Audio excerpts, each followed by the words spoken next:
एक सवाल जो वाकई हमें सोचने पर मजबूर कर देता है कि क्या वाकई खुदा नजर आता है?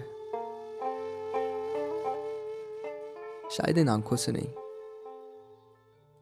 आइए सलीम और सोनिया से मिलते हैं। अगरचे इनकी आंखें दुनिया की रंगत और खूबसूरती को ठीक से नहीं देख सकती, मगर ये आंखें कुछ ऐसी रोशनी देखती हैं जो शायद आम नजर नहीं देख पाती।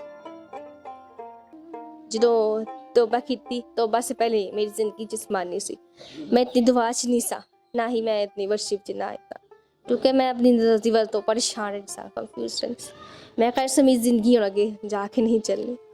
सलीम और सोनिया की आंखों की रोशनी शुरू से कमज़ोर थी और वक्त के साथ उन्हें एहसास हुआ कि अब वो ठीक से देख नहीं पाएंगे। तो पास्ता हमारे घर में आया, फिर हमने शुक्रगुजारी करी। हमने कहा पास्ता से हमारे घर हमारा ये मसला बन गया। तो हम डॉक्टर के पास गए थे, तो उसने कहा आप अभी ठीक नहीं हो सकते, अब तुम ऐसे ही रहोगे। मैं कहा नहीं, मेरा खुदा मौजूदा खुदा है, वो सुनने वाला खुदा है, वो कब्रों से बाहर निकालने वाला खुदा है। ये डॉक्टर हर दिन डॉक्टर मायूस करता है, मेरा खुदा मायूस करता है। वो कहता तुझे अकेले छोड़ूंगा, तुझे अनायत छोड़ूंगा, एक तुझे मददगार भेजूंगा कहना। तो फिर पास्टर हमने घर में बुलाया, फिर शुक्रगुजारी की। तो हम एक पराल बाजार थे, आटे वाली पराल बाजार थे, आप आटे वाली। तो उससे बाजार से ऐसा लगा कोई ऐसा हम ढोलक बजा रहे हैं। पास्टर साहब हम शुक्र जो हुआ का गीत कार थे, तो इतना मजा ऐसा हाल से हमारे घर से गूंज आ सका अपने।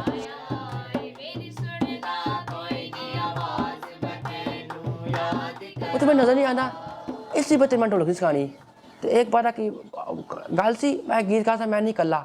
फिर मैंने गीत गाया, मैं नहीं कल्ला मैं ना। तो मैंने कहा खुदावन तू ही खुदावन मेरा सरदार बन जा, तू ते खुदावन तूने कहा यहाँ दो ही थी, मैं हाजिर हूँ। तो ऐसा मुझे खुदा की रोशनी आई, तो मुझे ना ये ढोलक बजाने आ गई।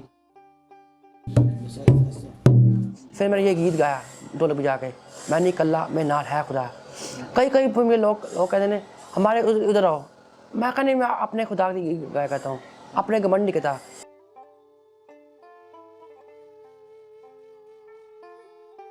ਉੱਥੇ ਸਾਡਾ ਬੈੱਡ ਸੀ ਟੁੱਟਾ ਹੈ, ਉੱਥੇ ਬੈਠਾ ਸੀ। ਉਹਨੇ ਕਿਹਾ ਤੁਸੀਂ ਮੈਨੂੰ ਕੱਢ ਕੇ ਸਕਦੇ ਹੋ, ਮੈਂ ਉੱਥੇ ਤੁਸੀਂ ਖਾਲੀ ਹੋ।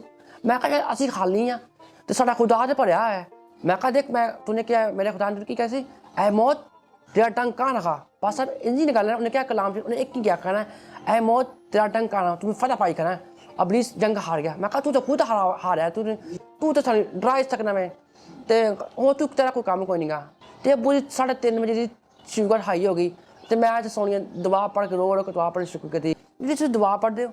मैं ਤੁਹਾਨੂੰ ਕਿੰਨਾ ਕਰਾਇਆ, मैं कहा ਤੁਸੀਂ हार नहीं मानते। वो दरवाजे मार के गया, ਤੁਸੀਂ ਇੱਥੇ ਹੋਣੇ ਤੁਹਾਨੂੰ बिल्कुल आवाज़ पर लग रहा है, डंडा किसी ने मारा इंज रख के मारा दरवाजे ने।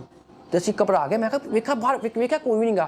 फिर सानू महसूस होया तो ऐसा कोई हल्का फुल्का कार हो गया। फिर ਅਸੀਂ कोल की कहने अबू तेरा ठीक है, तो शुगर ने बिल्कुल नॉर्मल हो चुकी है। ਅਸੀਂ शुक्र खुदा के कीता।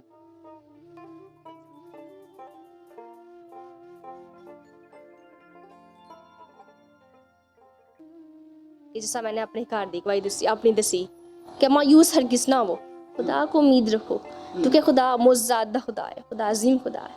खुदा पहली मौजूदे करदा सी और आदि दोच भी खुदा की मौजूद करने की कुदरत अजीम खुदा की रख दे। देखो जो बदतमाई अंदा सी, उन्हें भी क्या कि खुदा ने पूछा कि तू क्या चाहता तेरे लिए करूँ। उन्हें कहा कि खुदा मैं देख सक।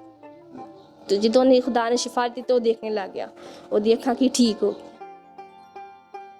सलीम और सोनिया की कहानी हमें यही सिखाती है कि खुदा को आंखों से नहीं बल्कि अंदर की रोशनी से महसूस किया जा सकता है।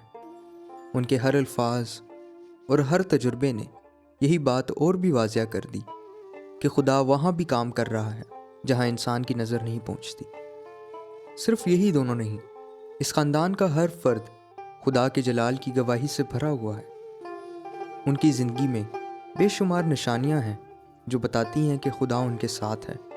इसीलिए वो मुश्किलात के बावजूद उम्मीद, सुकून और एक भरपूर मुतमईन ज़िंदगी गुजार रहे हैं। और मैं इसी बात के साथ इख्तिताम करूँगा कि शायद ज़िंदगी किसी के लिए आसान नहीं है, लेकिन इन्हीं मुश्किलात में खुदा पर भरोसा और यकीन हमें भरपूर ज़िंदगी जीने का असल रास्ता दिखाती है।